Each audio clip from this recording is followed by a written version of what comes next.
The school auditorium, once filled with cheerful chatter and restless students, fell into an eerie silence. Not a single breath echoed as the janitor, old, slow-moving, and always ignored, stepped onto the stage and adjusted the microphone with worn, weathered hands. He did not wear a suit. He did not have a script. He wore a brown uniform, faded by time and cleaning chemicals, and held nothing but a folded piece of paper. Moments earlier, the principal, a sharply dressed woman known for her control, had laughed as the crowd prepared for the next speaker. "Let us not waste time," she said with a smirk, glancing toward him. "He is not smart enough to speak." Some of the audience chuckled awkwardly. Others looked down, unsure if they were supposed to laugh. But the janitor said nothing. He simply nodded, stepped forward when his name was called, and stood beneath the spotlight, an unremarkable man who had swept the same hallways for 25 years without a word. Then, he opened the folded paper. The room held its breath. And the moment he began to speak, everything changed. The crowd froze. The air thickened. And the principal's smile vanished. Because what the janitor was about to say, what he had never said before, would shake the very walls of that school and leave the principal struggling to stay on her feet. His name was Robert Jenkins, but everyone called him Bobby. At 62 years old, Bobby had become part of the school's wallpaper. Always present, always quiet, never causing trouble. Most students knew him as the janitor with the kind eyes and slow shuffle. The man who would mop around your desk without asking you to move. The one who cleaned up every lunch spill without complaint. The one who stayed late in storms, sweeping fallen leaves off slippery floors so nobody would slip. Bobby never said much. He nodded. He smiled. He showed up early and left late. And if anyone ever asked how he was doing, he always gave the same reply, grateful. He had worked at Wellington Public High School for over 25 years. He never missed a single day, not even when he had pneumonia. Not even when his car broke down and he walked 2 miles in the rain to clock in. He never asked for a raise, never asked for attention, and no one, not even the teachers, knew much about his life beyond the broom he pushed and the keys he jingled. But the students liked him. He would tie loose shoelaces when no one else noticed. He would hand out tissues without being asked when someone cried in the hallway. And when a teacher shouted too loudly, he would just appear nearby, offering a distraction that somehow made the yelling stop. Still, most people saw him as just that, a janitor. Nothing more. Not the school board. Not the PTA. Not the principal, who often talked over him or forgot his name during meetings. To her, Bobby was background noise. Useful, but forgettable. What they did not know, what no one knew, was that Bobby had once lived a completely different life. A life where he wore a suit and tie, not coveralls. A life filled with lecture halls, not locker rooms. A life he had walked away from, carrying nothing but a secret he had buried so deep, even he had nearly forgotten it. Until today, until the moment he was publicly laughed at and dismissed. And something inside him, the part of him that used to stand at podiums and inspire hundreds, stirred again. Because Bobby had spent decades sweeping up after people.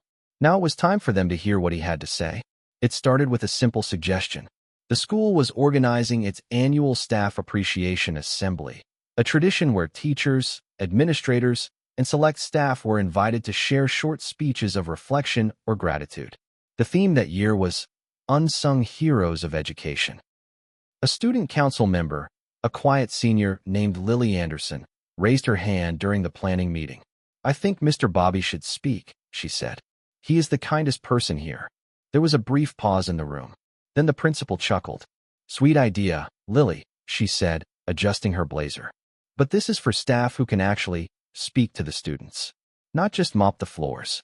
The room laughed softly, unsure whether they should. The vice principal smiled awkwardly.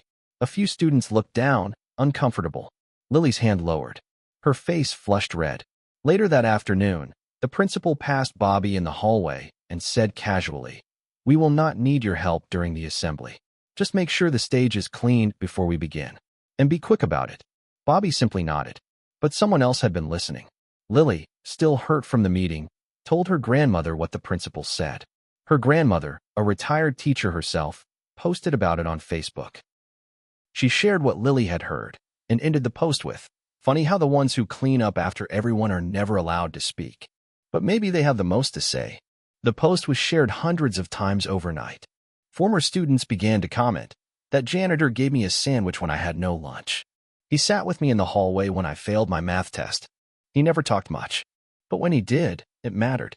Meanwhile, the school continued with its regular program. The principal arranged for the usual speakers, department heads, district reps, a guest author. Bobby's name never came up again. But the post continued to spread, and something was shifting. Teachers started to whisper about it in the lounge. Students shared it on their stories. Parents emailed the school asking why the janitor had been publicly dismissed.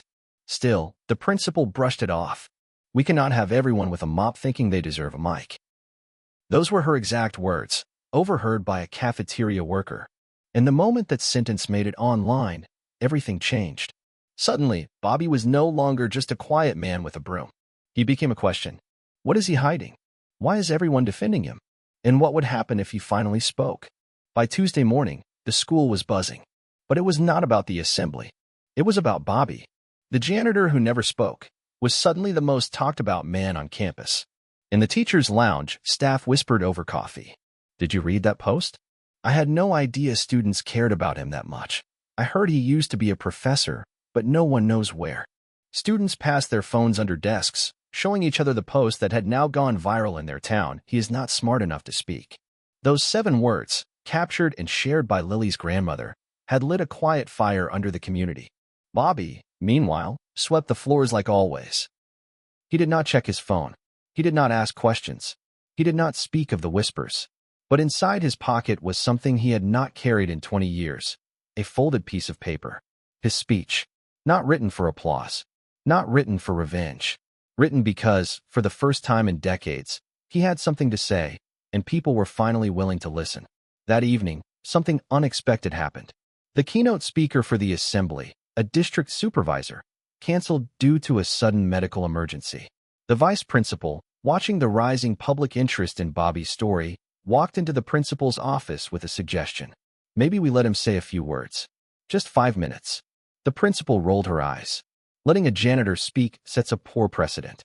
He is not part of the academic staff. But the board has seen the post, the VP said carefully. Parents are asking. It could look bad if we ignore it. A long pause. Then a reluctant sigh. "Fine. Put him at the end. 5 minutes. And make sure someone is ready to cut the mic if it goes sideways." The vice principal nodded and left. Later that night, the VP quietly approached Bobby in the hallway as he was changing a light bulb. "Mr. Jenkins, we would like to invite you to speak. Just a few words." Into the program. Bobby stared for a long moment, then slowly nodded. "I will be ready," he said softly. He walked home that night through the dimly lit streets of the neighborhood he had cleaned, protected, and preserved. Past families he had helped anonymously. Past memories he had buried. In his small apartment, he sat at the same old kitchen table, unfolded the paper he had written, and began reading it aloud. His voice cracked, but he kept reading, because the world had silenced him long enough. And in 2 days, they would hear it all. The school auditorium was packed. Students filled the upper balcony, faculty sat in the front rows, and a row of school board members occupied the side aisle. Parents lined the walls. Cameras rolled quietly. Everyone was waiting for the final speech, the unexpected, controversial janitor moment. Backstage, Bobby stood alone. He was not wearing a suit, just the same brown uniform, but it had been freshly washed. His shoes were polished, and in his hand, he held a simple, folded piece of paper creased from years of being read, rewritten, and buried. The principal peeked out from behind the curtain, turned to the vice principal, and scoffed. "This is a mistake." The vice principal did not respond. She just nodded toward the stage. Bobby stepped forward. The lights hit his face. There was no music, no announcement. Just the quiet shuffle of a man who had been cleaning behind the scenes longer than most of the students had been alive. He reached the podium, adjusted the microphone, and looked out at the crowd.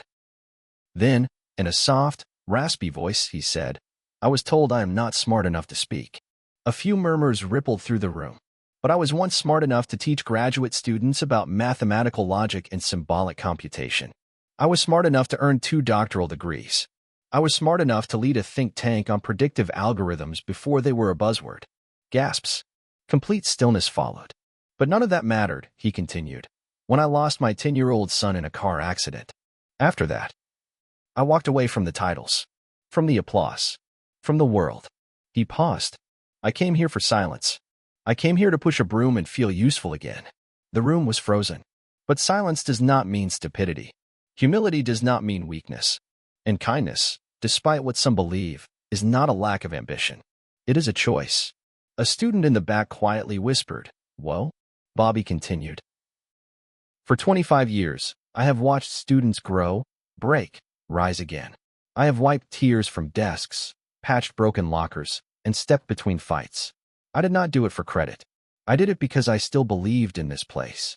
His voice cracked again, and I never spoke, because I thought my pain had no place here. He looked toward the principal. But today I realize, maybe it did. The auditorium was utterly still. Not one sound. Not a cough. Not a phone buzzing. Just the weight of his words settling into hearts. And in the front row, the principal, whose arms had been crossed tightly just moments ago, suddenly shifted in her seat, her face pale, her posture uncertain. She had made a mistake, and she knew it. But it was too late. Because Bobby's voice, soft, steady, scarred, was no longer just speaking. It was echoing. Bobby gently unfolded the last half of his paper and looked out over the crowd again. Many were still frozen. Eyes wide, jaws slightly parted, barely breathing. He continued. Before I was a janitor, he said slowly, I was Dr. Robert Jenkins, head of computational theory at Easton University. The words hung in the air like a slow-rising storm. I taught advanced algorithms, abstract logic, and predictive behavioral modeling. My research was published in journals with names most people never cared to pronounce. And I had everything I thought defined a successful man, a tenured position, a growing reputation, and most of all, a son I adored. He paused for a moment and placed his hand on his chest. His name was Marcus. His voice softened, trembling slightly. One day, I promised him I would be home in time to watch his school play, but a conference ran late. I missed it. The room held its breath. The next morning, I was rushing to make it up to him. We got into the car. I buckled him in. We were laughing. Bobby swallowed hard. And then a truck came through a red light. A wave of silent emotion swept the auditorium. I woke up 2 days later. Broken ribs, broken spine, and no child to hold. He paused again, his hands shaking slightly now. After that day, nothing made sense. The equations, the theorems, the publications, they meant nothing. I tried to return to campus, but I would stare at the chalkboard and forget what I was teaching. I did not want to be called doctor anymore. I just wanted to be where children were, where laughter still echoed, where I could clean up someone else's mess, because I could not clean up my own. His eyes glistened under the lights. So I came here.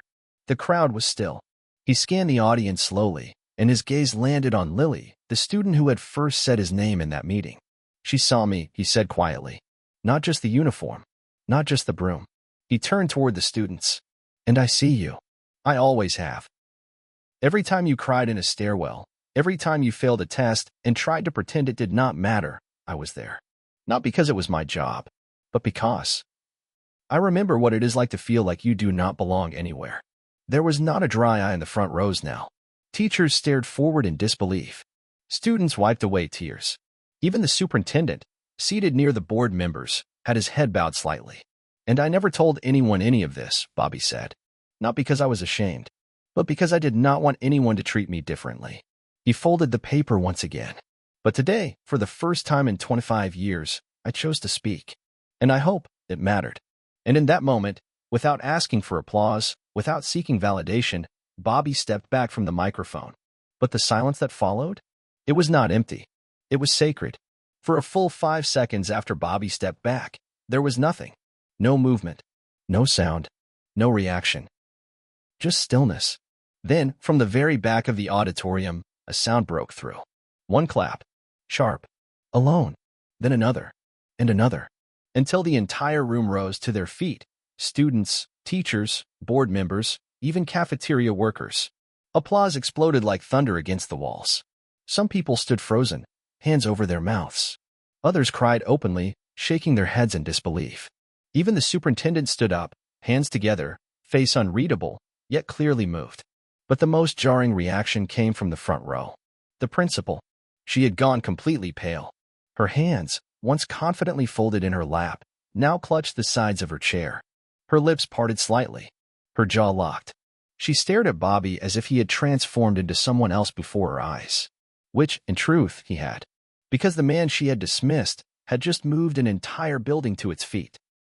As Bobby quietly stepped down from the stage, dozens of students reached toward him, trying to shake his hand, hug him, speak to him. Teachers who had never said more than good morning stood waiting in line to apologize. But Bobby only nodded, gave gentle smiles, and whispered, "Thank you." In the hallway just outside the auditorium, Lily waited for him, tears streaking down her face. "You did it," she said, throwing her arms around him. He chuckled softly. "You started it." By that afternoon, the speech was already online. Someone had recorded it and posted it with the caption, "He was just the janitor." Until he spoke. Within hours, it had 1.2 million views. Within a day, national news outlets picked it up. People across the country shared their own stories of janitors, bus drivers, and cafeteria workers who changed their lives. Hashtags like #SilentGenius and #DrBobbySpeaks began trending on Twitter. Emails poured into the school. Some offered Bobby honorary doctorates. Others asked him to speak at universities, podcasts, and leadership summits. But Bobby did not respond to any of them. He simply went home, folded his speech again, and placed it into a small wooden box, alongside an old photo of Marcus and a paper crane his son had made in second grade. It was never about being seen. It was about being heard, once. Truly heard. And now he had been. The next morning, the principal arrived at school before sunrise. Her usual confident stride was replaced by cautious steps and darting eyes. Her inbox had been flooded overnight, not with the usual scheduling emails, but with outrage. Over 4,000 messages. Parents, alumni, journalists, advocacy groups. Some demanded her resignation. Others asked how she could have treated a grieving father and decorated academic with such public disrespect. The subject line of one email stood out. "You called him not smart enough? Shame on you." At the front desk, even the receptionist, who normally greeted her with eager smiles, gave only a nod. The warmth was gone. She walked into her office and closed the door softly, as if not to draw more attention. But it was too late for silence now. The superintendent had already seen the video. The school board had already scheduled an emergency meeting. Parents were calling for a leadership change. In one particularly harsh article on a local news site titled, "The Principal Who Could Not Hear Greatness Until It Spoke." At lunchtime, a group of students gathered peacefully outside the main office holding signs. "He changed our lives. Listen before you judge. Bobby matters." Inside the teacher's lounge, the air was thick with tension. A few faculty members who had once shared the principal's dismissive tone now sat uncomfortably, avoiding eye contact with each other. One whispered, "We were wrong." Another responded, "We just never asked who he was." Meanwhile, Bobby continued with his day. He vacuumed the hallways. He cleaned the science lab. He helped a student pick up their spilled books and gave them a quiet, encouraging pat on the back. He did it all, exactly as he had for years. But this time, people looked at him differently. Not with pity, not with guilt, but with respect. Later that afternoon, a district representative arrived unannounced. She walked straight into the principal's office and closed the door. What was said inside was never publicly shared. But that evening, a letter was quietly released to faculty and parents. Effective immediately, Principal Laura Gaines has decided to step down from her role at Wellington Public High School. We thank her for her service. The news spread fast. There were no celebrations. No shouting in the hallways. Just a quiet sense of correction. The way truth sometimes settles when it finally finds a seat at the table. And Bobby? He stayed late that night. Mopping the same floors. Locking the same doors. But this time, every student he passed greeted him by name. And every teacher who saw him paused, nodding, smiling, offering words that had never passed their lips before. "Thank you, Dr. Jenkins." By the end of the week, Robert Bobby Jenkins was no longer just a janitor from a small-town high school. He was everywhere. His speech, shared by a student on TikTok, crossed 20 million views in 4 days. News anchors from CNN to local radio called it the most powerful 5 minutes you will hear this year. One clip, just 10 seconds long, became the soundbite of the moment. Silence does not mean stupidity. Humility is not weakness. Kindness is a decision. That line echoed across social media like thunder after a long drought. People reposted it with captions like, "This man just redefined leadership. I cried in the first 30 seconds. He spoke for every invisible soul in the room. Celebrities began quoting him. One actor tweeted, "Forget Hollywood speeches. This is the realest one I've seen." A famous talk show invited Bobby to speak live. He declined politely. Instead, he recorded a short video, seated at his small kitchen table. In it, he said, "I am not a hero. I am a man who cleaned floors to quiet the noise in his heart. If you saw something meaningful in my words, then maybe what you were really hearing is your own voice rising." The video went viral on its own. It was not dramatic. It was not edited. It was just honest. And that was the magic. Back at Wellington High, students created a mural in the hallway titled, "The Man Who Spoke Last." It featured Bobby standing at the podium, with beams of light radiating from behind him, not drawn in gold or fire, but in chalk and gray, symbolizing humble brilliance. Local businesses offered discounts for school custodians that month. The mayor declared a new citywide tradition, Voice of the Quiet Day, honoring support staff across the entire school district. A former student started a nonprofit called Marcus's Promise, named after Bobby's son. Its mission? Fund scholarships for children of school janitors and maintenance workers. But perhaps the most powerful moment came during a live interview on NPR. The host asked Bobby, "What made you speak after all these years?" Bobby paused, then said softly, "Because the world does not change when people shout. It changes when someone finally listens." And in homes, coffee shops, and classrooms across the country, people did. They listened. They shared. They wept.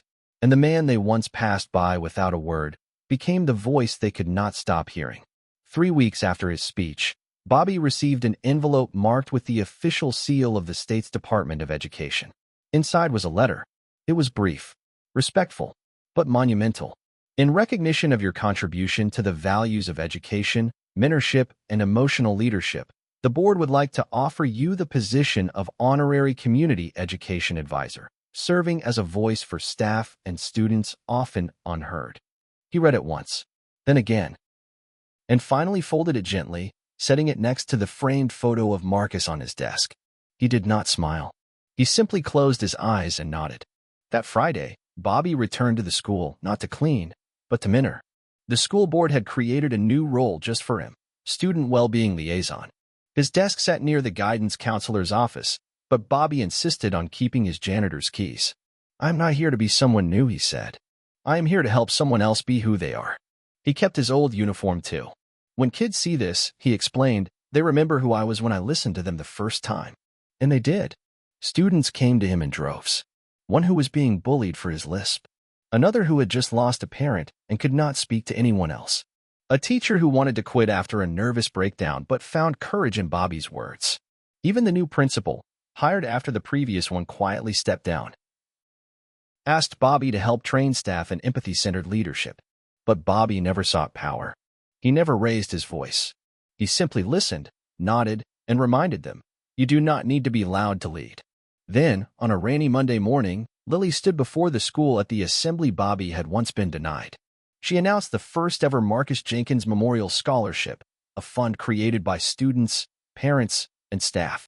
Bobby stood behind her, silent but glowing. And when she called him to the front to present the scholarship, the entire school stood. No music, no applause needed, just the sound of 100 hearts beating in quiet respect. He handed the envelope to a young girl named Miriam, who dreamed of becoming a teacher. Her father was a janitor. Her voice trembled as she said, "Thank you for proving that people like my dad matter." Bobby reached out, placed a hand on her shoulder, and whispered, "They always did. Someone just had to remind the world." And in that moment, justice was not loud. It was not loud at all. It was gentle. It was generous. It was Bobby. The sun poured softly through the tall windows of Wellington High's newly renovated library. A small crowd gathered near the back, beside a hand-carved wooden plaque mounted to the wall. It read, "In honor of Robert Bobby Jenkins," the voice that echoed in silence. Bobby stood nearby, dressed in his usual brown uniform, hands folded in front of him. He did not need a podium. He did not need a microphone. Because now, when he walked into a room, people listened without being asked. A group of students sat in a circle nearby. It was his weekly group, the quiet room, where anyone who struggled to speak could simply sit, write, or whisper. No judgment, no pressure, just presence. A boy with a speech impediment was reading aloud. Slowly, stumbling occasionally. Bobby sat next to him, nodding at every pause. "You are doing fine," he whispered. "Take your time." Across the school, Bobby's story had become legend. Not because of the viral video, not because of the position he now held, but because of how he stayed the same. He still pushed the mop when no one else volunteered. He still offered a handkerchief to students in tears. He still picked up gum wrappers outside the gym because, as he said, the little things teach us the most. And on the first day of spring, something happened that only Bobby noticed. A small paper crane, folded in blue notebook paper, had been left on his desk. No note, no signature, just the quiet symbol of something remembered and something passed on. He placed it beside the original one, Marcus's crane, on his bookshelf at home. That night, Bobby sat alone in his kitchen. No applause, no screen, just the old chair, the wooden table, a cup of tea, steeping quietly beside a lamp, and peace, because the world had heard him now. Not just his story, but his essence. And that was more than enough. Some people speak to be heard. Others wait until silence has weight. Bobby never needed applause. He never chased attention. He chose to serve in the shadows, mop in hand, grief in his pocket, and wisdom in his eyes. And when the world finally listened, what they heard was not anger. It was not revenge. It was truth. Truth that brilliance wears no badge. That pain can make a heart more open, not more bitter. That kindness, repeated quietly over time, becomes something greater than fame. It becomes legacy. So if you ever feel overlooked, if your uniform makes people forget your name, if your voice stutters or your story feels too quiet to matter, remember Bobby Jenkins, a man who swept floors for decades and, in 5 minutes, swept the world off its feet. Because it is not the loudest person in the room who changes it. It is the one who speaks when it matters most. If Bobby's story touched your heart, share it. Comment below with, "My silence has meaning." And subscribe for more real stories that remind us everyone matters, even the ones we ignore.